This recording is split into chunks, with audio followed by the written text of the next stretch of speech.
नमस्कार, सीएनबीसी आवाज पर आपका बहुत बहुत स्वागत है। आपके साथ मैं हूं विपिन भट्ट और आज हम प्रॉपर्टी गुरु का कोरोना स्पेशल एपिसोड लेकर आए हैं। इनफैक्ट ये एक सीरीज है जिसमें हम इस हफ्ते भी बात करेंगे और ये बातचीत अगले हफ्ते भी जारी रहेगी। लॉकडाउन में अब धीरे धीरे ढील दी जाने लगी है। काफ़ी हद तक जो लॉकडाउन का चौथा फेज़ है उसमें चीज़ें अब खुल रही हैं और हमने यानी देश ने ये डिसाइड किया है कि अब जान के साथ जहान की भी चिंता करनी है।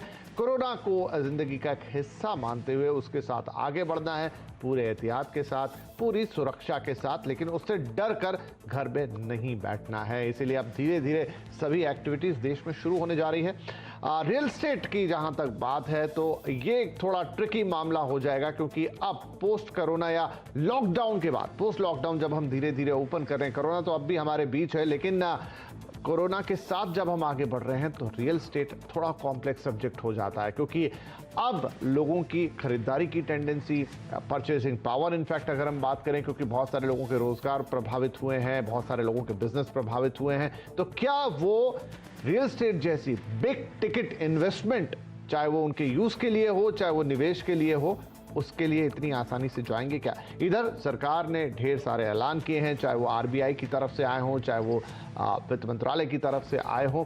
उन सारे ऐलानों में रियल स्टेट सेक्टर को कितनी राहत मिली है, कितनों की और ज़रूरत होगी, और ओवरऑल इन सारी चीज़ों का, इस कोरोना का पूरे रियल स्टेट पर इम्पैक्ट क्या होगा, प्राइजेस पर क्या होगा, इंडस्ट्री की सूरत कैसे बदलेगी, ढेर सारे सवाल हैं, सबके मन में हैं। तो आज इन्हीं सवालों का जवाब खोजने की हम कोशिश करेंगे कि अब पोस्ट लॉकडाउन या पोस्ट कोरोना एक नए दुनिया में जब हम जीने के लिए वापस घरों से बाहर निकल रहे हैं तो सूरत हाल क्या होगा, और उसके लिए दो बेहद खास मेहमानों को आज हमने इनवाइट किया है। अगले हफ्ते तक हमारे साथ बने रहेंगे। मेरे साथ स्वागत कीजिए। हमारे साथ कार्यक्रम में शामिल हो रहे हैं लाइसिस फोरास के मैनेजिंग डायरेक्टर पंकज कपूर साहब, और साथ में आरआर ग्लोबल के मैनेजिंग डायरेक्टर श्री गोपाल काबरा साहब। आप दोनों का ही बहुत बहुत स्वागत है। और ये दोनों ही मेहमान वैसे तो किसी फॉर्मल परिचय के लिए इनके लिए ज़रूरी नहीं है, लेकिन फिर भी मैंने बताया आप कई सालों से इन दोनों को हमारे साथ देख रहे हैं और इनकी रियल एस्टेट को लेकर अंडरस्टैंडिंग, समझ और गहराई की हम सभी कायल हैं। तो आप दोनों का बहुत बहुत स्वागत है। शुरुआत करते हैं कार्यक्रम की। ढेर सारे सवाल हैं जो लोगों के मन में होंगे, आप समझ लीजिए उन्हीं का प्रतिनिधि बन के मैं आपसे ये सवाल करूंगा। आमतौर पर प्रॉपर्टी गुरु में हम लोगों के फ़ोन कॉल्स लेते हैं, लेकिन आज हम बात कर रहे हैं तो लोगों का प्रतिनिधि आप मुझे ही माने। पंकज जी, आपसे हम शुरुआत करते हैं। आप बहुत सारा रिसर्च आप करते हैं रियल एस्टेट के अंदर, लगातार रियल एस्टेट को बहुत बारीकी से अंदर बाहर खंगालते रहते हैं, आंकड़ों के आधार पर, रिसर्च के आधार पर। ये बताइए कि पोस्ट कोरोना, कोरोना होने के पहले की रियल एस्टेट की दुनिया और अब रियल एस्टेट की जो दुनिया हम देख रहे हैं, आगे देखेंगे, एक सिनॉप्सिस छोटा सा शुरुआत में, फिर हम एक एक करके सारे बिंदुओं पे बातचीत करेंगे, उसमें क्या अंतर होने जा रहा है? देखिए, कोरोना से पहले भी रियल एस्टेट की कंडीशन जो है वो थोड़ी स्लिपरी थी। अगर आप देखिए, और थोड़ा सा सेल्स में इम्प्रूवमेंट था, लेकिन वो भी नाकाफी दिख रहा था, क्योंकि सब शहरों की बात कर लीजिए तो ज्यादातर शहरों में जो है आपकी जो इन्वेंट्री ओवरहैंग था वो 40 से 45 मंथ है, जो बताता था कि काफी अनसस्टेनेबल है। काफी मात्रा में इन्वेंट्री है। ऑल इंडिया पे देखिए तो 13.5 लाख यूनिट की इन्वेंट्री थी। अगर आप वैल्यू में देखिए तो 9 ट्रिलियन रुपीस उसमें लॉन्ग अप है। जो सेल्स थी वो इतनी नहीं थी कि बिल्डर्स की प्रॉब्लम जो है सॉल्व कर सके। और अगर आप देख लीजिए तो पिछला एक साल ऐसा रहा जहाँ पे बिल्डर्स के जो लोन थे वो इतने ज्यादा थे कि उसका रीपेमेंट नहीं हो पा रहा था, और आपके पास आईएलएफएस और बाकी सारे बिल्डर्स एक के बाद एक स्ट्रेस में आते हुए नजर आ रहे थे। तो सिचुएशन उससे पहले ही ऑलरेडी काफी खराब थी, और कोविड के लॉकडाउन के बाद ये सिचुएशन और एग्रेवेट होती हुई दिख रही, क्योंकि अगर आप देख लीजिए तो 2 महीने का लॉकडाउन ऑलरेडी हो गया है। अगर 1 महीने का आप रेवेन्यू ही खाली देख लीजिए तो 8.5% की 8.33% अगर हर मंथ का रेवेन्यू का आप देख लीजिए, तो अभी तक हम 16 से 17 परसेंट का रेवेन्यू पिछले साल के हिसाब से वो कम होगा। और उसके बाद भी इस पीरियड में काफी हद तक अगर आप देखिए तो जॉब लॉसेस का फियर है, कई जगह पे सैलरी कम कर दी गई है। इसको देखते देखते कंज्यूमर का सेंटिमेंट्स और खराब होने वाला है। तो इसके परिप्रेक्ष्य में जो डिमांड के ऊपर इम्पैक्ट है वो और भी ज्यादा सीवियर है। तो पहले भी डिमांड इतनी नहीं थी कि जो जिस तरीके की लैंडिंग हुई रियल एस्टेट के अंदर वो सस्टेनेबल हो सके, और अब फर्दर डिमांड का श्रिंकेज होने की वजह से प्रॉब्लम और ज्यादा डबल वैमी हो गई। सो अगर आप ओवरऑल रियल एस्टेट की बात करिए तो मैं देख रहा हूं कि वो उसके काफी बुरे एक समय से वो गुजरती हुई दिख रही है। और जब तक डिमांड लेवल के ऊपर इंटरवेंशन नहीं होता है तब तक मुझे नहीं लगता कि वो किसी तरीके का इसका रिवाइवल हो सकता है। और मुझे लगता है कि आगे आने वाले समय में आपको बहुत सारे बिल्डर्स जो है वो अनसस्टेनेबल लेवल पे पहुंचते हुए दिखेंगे, जहां पे जो उनकी बॉन्ड है उसको वो रीपे नहीं कर पाएंगे। राइट, तो आपको आगे बहुत मुश्किलें दिख रही हैं और बहुत सारे डेवलपर्स उससे दिक्कत में आते हुए दिख रहे हैं। हम गोपाल जी से अब हम ये तो आपने जो ओवरऑल एक असेसमेंट दिया, लेकिन अंदर की बात मैं पूछता हूं गोपाल जी से। गोपाल जी, आपकी तो डेवलपर्स से लगातार बातचीत होती रहती है, क्या पोस्ट कोरोना एक अलग तरीके का फियर, एक अलग तरीके का पैनिक आप देख रहे हैं? पहले भी इंडस्ट्री के साथ काफी दिक्कतें थी, लेकिन ये एक बहुत बड़ा झटका आया है जो अब शायद जमीन आसमान टाइप का अंतर पैदा कर दे चीजों के बीच में। तो आपको क्या फीडबैक मिल रहा है, किस तरह के एक्चुअल हालात हैं इस समय रियल एस्टेट के अंदर? एक्चुअल हालात तो बहुत ही खराब दिखते हैं। अब उसका उपाय ढूंढना पड़ेगा। इसी एक बात ऐसी हो गई है कि ये कोरोना के कारण से रियल एस्टेट सेक्टर की पूरी बीमारी का पता चल गया है। अब ये इसका इलाज क्या होना चाहिए उसके बारे में सोचना पड़ेगा, सरकार को भी, बिल्डर्स को भी, और जो स्टेट गवर्नमेंट है, सेंट्रल गवर्नमेंट, स्टेट गवर्नमेंट, दो तीनों को सोचना पड़ेगा।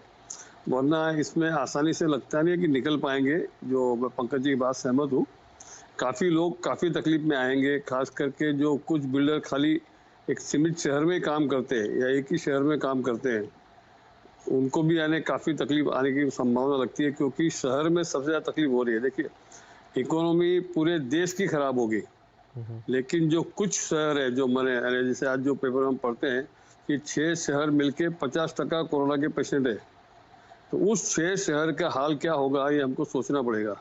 खास करके हम अगर बम्बई की बात करें तो बम्बई में लॉकडाउन खुलने के बाद भी मुझे नहीं लगता है कि आने वाले 2-3 महीने तक परिस्थिति सामान्य होगी, क्योंकि हाईएस्ट तकलीफ आज बम्बई की है, उसके बाद अहमदाबाद की है। तो ये दो शहर के बारे में तो अलग ही पूरे भारत का एक दृष्टिकोण अलग होगा, टायर 2 टायर 3 सिटी के दृष्टिकोण अलग होंगे। और शहर जैसे बम्बई और अहमदाबाद का लेते हैं तो ये तीनों का तीन तरह से अपना इसको एक अंदाज लगाना पड़ेगा, और सारा गणित करेंगे तो आगे की बातचीत में हमको आइडिया आएगा कि इसको हम पूरे भारत को एक मापदंड में नहीं ले पाएंगे इस बार, नहीं भारत के सारे शहरों को एक मापदंड में ले पाएंगे। इसको अलग अलग, यानी कोरोना से देश को इफेक्ट और कोरोना से जो शहर को इफेक्ट है, ये दोनों को अलग अलग हमको लेना पड़ेगा। और टायर 3 सिटी में कुछ भी इफेक्ट नहीं है, खाली यानी इकोनॉमी साइज को छोड़ के, तो ये तीनों के तीन इफेक्ट पे हम चर्चा करेंगे तो मेरे को लगता है कि हम शायद सही निष्कर्ष पे पहुंचेंगे। जी बिल्कुल, बहुत अच्छा दृष्टिकोण आपने दिया कि अलग अलग सेक्टर्स में बांट के देखिए, शहरों के हिसाब से बांट के देखिए और तब कुछ निष्कर्ष निकालिए। एक ब्लैंकेट निष्कर्ष हम पूरे देश के लिए और उसके रियल एस्टेट के लिए एक साथ नहीं निकाल सकते। पंकज जी, मुझे बताइए कि एक जो आपने अभी डिमांड साइड की बात की, और डिमांड साइड पे जो सबसे बड़ा झटका है वो सेंटीमेंट का है। जिस तरीके से लगभग 2 महीने के आसपास हम पूरी तरीके से बंद रहे, तो बहुत सारे कारोबार बंद रहे, बहुत सारे जॉब्स पे इम्पैक्ट आया, कुछ लोगों के नहीं भी आया होगा, लेकिन ओवरऑल जो सेंटीमेंट बन रहा है उसमें आधी तो हकीकत ही है, और बाकी एक जो सेंटीमेंट बन रहा है वो ये है कि भाई अभी आप थोड़ा बचें, आगे बड़ी अनसर्टेनिटीज हैं। और फिर रियल एस्टेट तो देखिए बहुत बड़ी इन्वेस्टमेंट होती है, बहुत बड़ा दाम होता है आपका, या बहुत बड़ा आपकी जेब से पैसा निकलता है। तो क्या इस समय लोगों के मन में चल रहा होगा, अगर वो घर खरीदना किसी भी एंगल से, निवेशक तो हम देखते थे पहले ही दूर थे, लेकिन बहुत सारे घर खरीदार थे जो घर खरीदने के लिए मौके देखते थे, तो क्या वो अब चाहते हुए भी इससे दूर चले जाएंगे? क्योंकि बड़ा टिकट साइज, मिनिमम भी आप अगर खरीदने जाएंगे तो 20-25 लाख एक घर की कीमत होती है। बात बिल्कुल सही कह रहे हैं, और जैसे काबरा साहब भी बोल रहे थे कि अलग अलग शहरों पे इसका अलग अलग इम्पैक्ट होगा, लेकिन जो भी शहर में जहाँ पे ज्यादा कोविड का इम्पैक्ट है जो टायर 1 सिटीज हैं जहाँ डेंसिटी ज़्यादा है, ये जो है ओवरऑल रियल एस्टेट मार्केट का 70 से 75% कंट्रीब्यूट करते हैं। तो मैं अगर उस हिसाब से देखूं कि आज जो शहर जहाँ पे कोविड का ज़्यादा इम्पैक्ट है, इतना ही इम्पैक्ट रियल एस्टेट मार्केट का भी उन शहरों का कंट्रीब्यूशन रहता है। तो ओवरऑल एस्पेक्ट्स पे सिचुएशन काफ़ी खराब लग रही है। दूसरी बात ये है कि देखिए रियल एस्टेट परचेज जो है once in life time decision होता है और उसके लिए मन का कंफर्ट होना बहुत जरूरी है। जब तक माइंड कंफर्ट नहीं होता है तब तक जो है कंज्यूमर आगे आकर के घर खरीद नहीं पाता है। और एक ऐसा माहौल है जहाँ पे लोगों को उनका जॉब की कोई सिक्योरिटी नहीं है। और ये केवल इंडिया के लॉकडाउन से ही खाली इम्पैक्टेड नहीं है, क्योंकि हम ग्लोबल वर्ल्ड से भी काफी ज्यादा कनेक्टेड हैं। अगर आप बहुत कायदे से देख लीजिए, वेदर रेजिडेंशियल और कमर्शियल, एक बहुत बड़ा जो कंज्यूमर है वो आईटी और बीएफएसआई सेक्टर से आता हुआ है, जो रियल एस्टेट खरीदता है, चाहे वो कमर्शियल हो चाहे वो रेजिडेंशियल हो। और ये दोनों सेक्टर के ऊपर काफी ज्यादा इम्पैक्ट होता हुआ दिख रहा है, क्योंकि European and US both market के अंदर जो इकोनॉमिक स्लो डाउन है और जो डिप्रेशन होता हुआ दिख रहा है, उसका आगे आने वाले वक्त के ऊपर काफी फर्क पड़ेगा। तो मुझे नहीं लगता कि एक माहौल है जहाँ पे जो कंज्यूमर है उसका अगर जॉब सिक्योर नहीं है और उसकी सैलरी कम हो गई है तो वो इतना प्रॉम्प्ट होगा कि वो आकर के घर खरीदे। और ऐसा कोई खास इंसेंटिव भी नहीं दिखाई दे रहा है मुझे मार्केट के अंदर। अगर आप बिल्डर्स के सारे वेबिनार देख लीजिए तो सब लोग डिफाई कर रहे हैं कि वो प्राइस करेक्शन करेंगे, हालांकि ये मार्केट के फोर्सेस हैं जो उन्हें कंपेल भी कर सकते हैं कि वो प्राइस करेक्शन करे। और गवर्नमेंट की तरफ से मुझे भी ऐसा कोई इंसेंटिव नहीं दिखाई दिया। जो भी इंसेंटिव है वो एक्सटेंशन ऑफ ओल्ड इंसेंटिव है, जो ज्यादातर सप्लाई साइड के इंटरवेंशंस थे, और कुछ हद तक गवर्नमेंट उसमें जो है वो कामयाब भी हुई कि अगर आप अफोर्डेबल हाउसिंग में जो ज्यादा सप्लाई है बिल्डर्स की। लेकिन इस वक्त की जो सप्लाई है, जो सप्लाई की सेटिंग है, बहुत कायदे से अगर आंकड़ों की बात कीजिए, आज हमारे पास बिल्डर की सप्लाई करीब 13 लाख यूनिट है, जिसको अगर वैल्यू में देखिए तो 9 ट्रिलियन रुपीस के बराबर की 9.26 ट्रिलियन के करीब की ये इन्वेंट्री है। और इसमें जो गवर्नमेंट के इंसेंटिव्स आते हैं वो less than 25 lakh unit cost के अंदर जितनी भी यूनिट आते हैं उसको ज्यादा इन्फ्लुएंस करते हैं। वो इस टोटल इन्वेंट्री का जस्ट 25% है। जो 75% इन्वेंट्री है जो जहां जो फाइनेंस्ड हुई, जहां पे एनबीएफसीज और बैंकिंग का पैसा फंसा हुआ है, जहां बोरोइंग हुई है, वो उसके ऊपर कोई भी ज्यादा इंसेंटिव नजर नहीं आ रहा है। तो जब तक वहां पे मूवमेंट नहीं होगा, जब तक उसके ग्राहक और खरीदार के लिए कोई ज्यादा इंसेंटिव नहीं दिखेगा, तब तक नहीं होते। तो ये दो फैक्टर पे आपने दो बहुत ही बढ़िया वैलिड पॉइंट्स उठाए पंकज जी। यहाँ पर एक तो हो गई दाम की बात कि क्या अब, क्योंकि बहुत लोग हमें ये पूछ रहे हैं कि पोस्ट कोविड क्या, अब हम बहुत सालों से बात कर रहे हैं प्राइस करेक्शन की, टाइम करेक्शन को हमने देखा भी, लेकिन एक सिग्निफिकेंट प्राइस करेक्शन, तो क्या कोविड वो चीज लेकर आया है, क्या कोरोना वो चीज लेकर आया है? क्योंकि ये अप्रत्याशित चीजें जो इस दुनिया में घट रही है, क्या यहां से प्राइस करेक्ट होंगे? और दूसरी बात कि गवर्नमेंट की तरफ से जो भी कुछ सहायता या फिर राहत देने की कोशिश की गई है, वो रियल एस्टेट सेक्टर को असल में कितनी सहायता या राहत पहुंचा रही है? तो एक छोटा सा ब्रेक ले लेता हूं, ब्रेक के बाद हम इन्हीं दोनों मुद्दों को और गहराई से देखेंगे। काबरा साहब की भी उन पर राय लेंगे कि एक तो दाम हो गए और दूसरा सपोर्ट करने के लिए जो इनिशिएटिव्स आए गवर्नमेंट की तरफ से वो कितना इंपैक्ट करेंगे, किस हद तक कारगर होंगे और क्या करना होगा। एक छोटा सा ब्रेक के बाद चर्चा को आगे बढ़ाएं।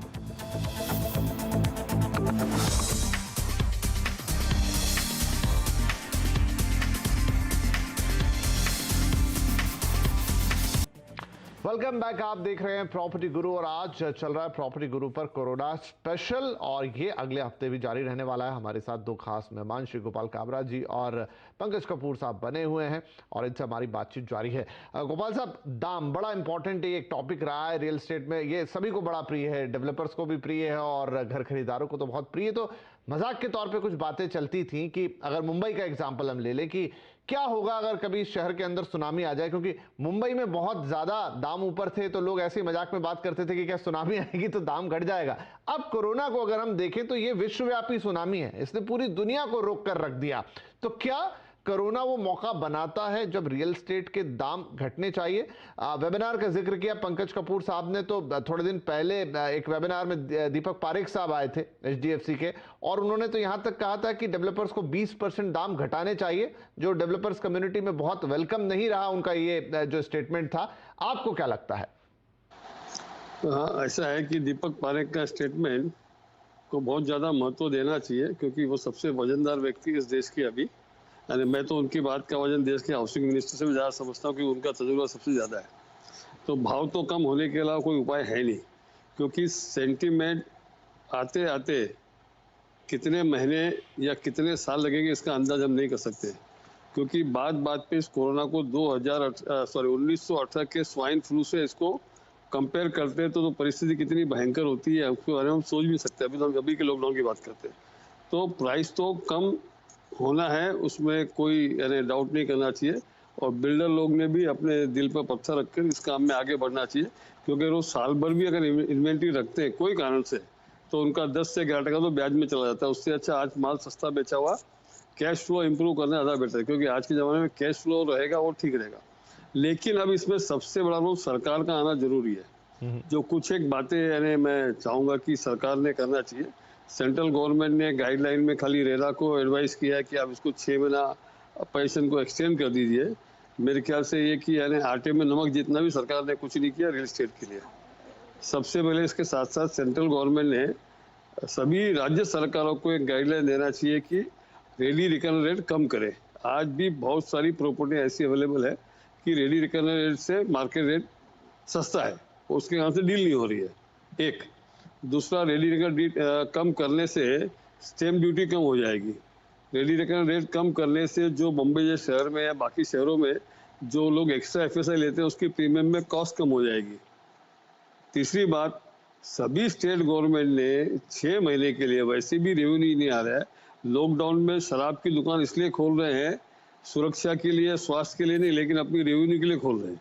उसी तरह सरकार ने अपनी रेवेन्यू थोड़ी बहुत भी आती है ज़्यादा वॉल्यूम से तो वो करना चाहिए। सभी स्टेट गवर्नमेंट ने 6 महीने के लिए या 9 महीने ज़्यादा पीरियड के लिए नहीं करना चाहिए, ताकि क्या है कि मार्केट में बिल्डर को किसी भी हालत में इमीडिएट रिक्वायरमेंट की जरूरत है, अभी शॉर्ट टाइम में तुरंत ग्राहक चाहिए ताकि उनका ये सारा केस फ्लो हो। तो सारी स्टेट गवर्नमेंट ने स्टैम्प ड्यूटी 1% कर देना चाहिए एक 6 महीने की स्कीम देके।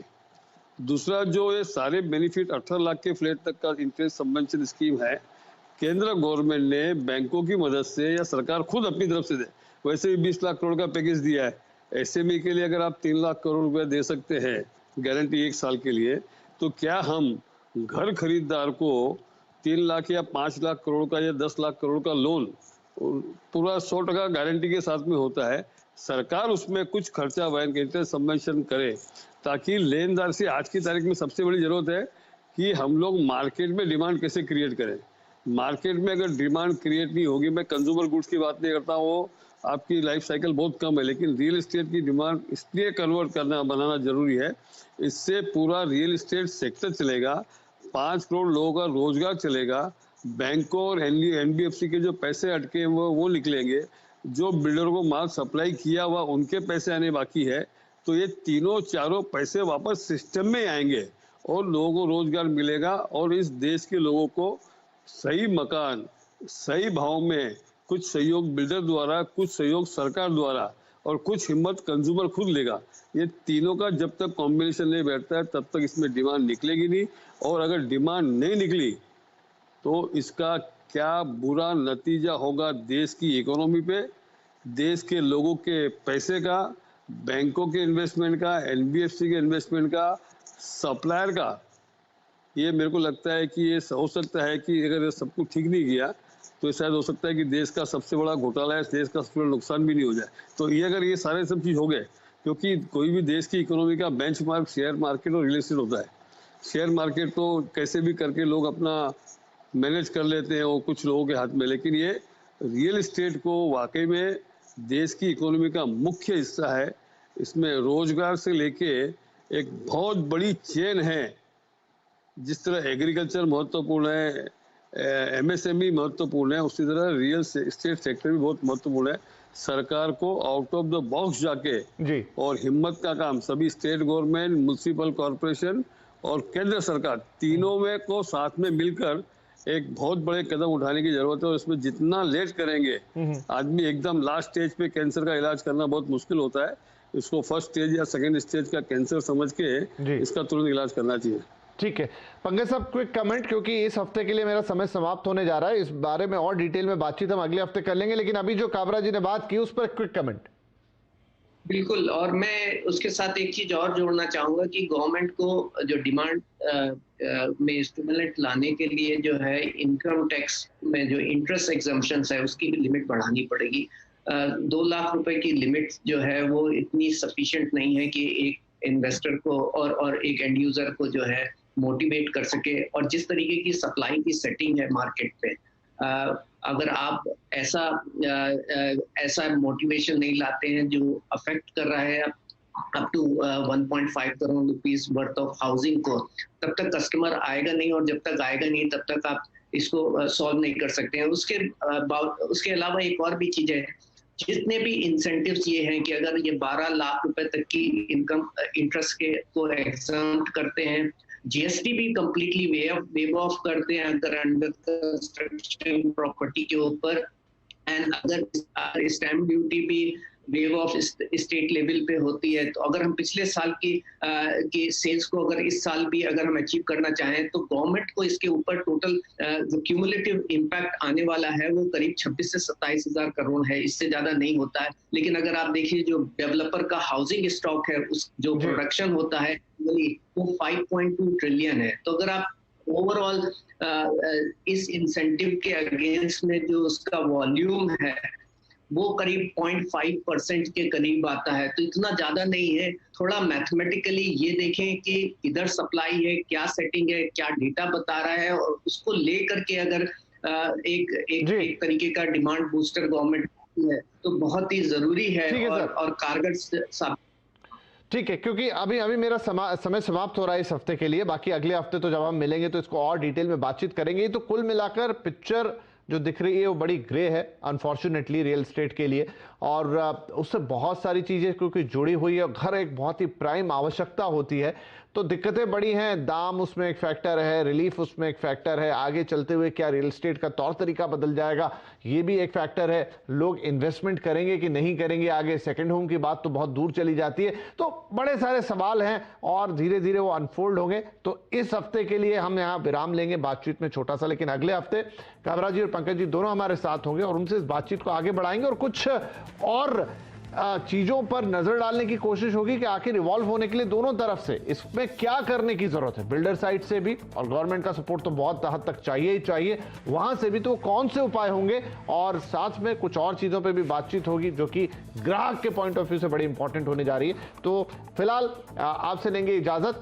पंकज जी, काबरा जी, बहुत शुक्रिया आपका समय निकालने के लिए। अगले हफ्ते भी आपसे दरखास्त रहेगी कि आप थोड़ा समय हमारे लिए और निकालें। तो आज के लिए इतना ही प्रॉपर्टी गुरु में, लेकिन अगले हफ्ते जरूर जुड़िएगा हमारे साथ कोरोना स्पेशल के अंदर, जहां पर रियल एस्टेट की परिस्थितियों पर और आगे की तस्वीर पर विस्तार से बातचीत होगी। फिलहाल के लिए नमस्कार।